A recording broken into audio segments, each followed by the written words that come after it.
স্বাধীনতার পর থেকেই ভারতের গলার কাটা সেভেন সিস্টার্স অঞ্চলটিতে বিচ্ছিন্নতাবাদীদের রুখতেই নয়াদিল্লির পেরিয়েছে ৭৯ বছর।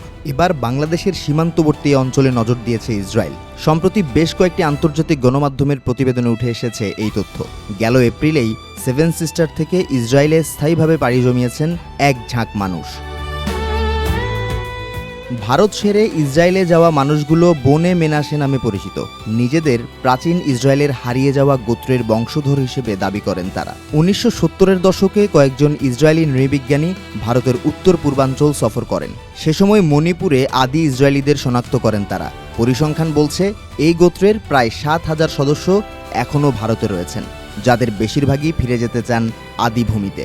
জাতিগত সংঘাত ও বিচ্ছিন্নতাবাদীদের তৎপরতায় সাম্প্রতিক সময়ে অশান্ত হচ্ছে সেভেন সিস্টার্স। বিশ্লেষকদের ধারণা, আগামীতে এই অঞ্চলে বড় সংঘাতের সূচনা করতে পারে চীন ও যুক্তরাষ্ট্রের দ্বৈরথ। ফলে ধর্মকে কেন্দ্র করে এখানকার বিচ্ছিন্নতাবাদী লড়াইয়ে যে কোনো পক্ষ অবলম্বন করতে পারে ইসরায়েল। এতে ক্রমেই বাড়ছে বাংলাদেশের পাশে নতুন দেশ তৈরির গুঞ্জন, যা পাল্টে দিতে পারে ভূ রাজনীতির গতি প্রকৃতি।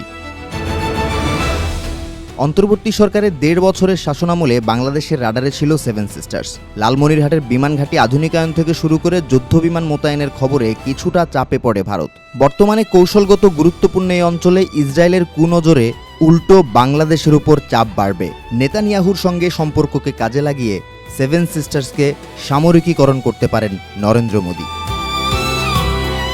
২০০৫ সালের আগে ইসরায়েলে পাড়ি জমানোদের মধ্যে অধিকাংশই ফিলিস্তিনিদের জায়গা দখল করে আবাস গড়েন। গেল নভেম্বরে ভারতে থাকা বাকি মেনাসেদের একসঙ্গে অভিবাসনের বিষয়ে সবুজ সংকেত দেয় নেতানিয়াহু সরকার। তারই অংশ হিসেবে ২৫০ মেনাসের ভারত থেকে চিরতরে ইসরায়েল যাত্রা। এদের খরচের একটি অংশ বহন করছে ইসরায়েল। বিশ্লেষকদের মতে ফিলিস্তিনিদের চিহ্ন ধীরে ধীরে মুছে ফেলতেই এমন জনতাত্ত্বিক কৌশলের আশ্রয় নিয়েছে ইহুদি রাষ্ট্র।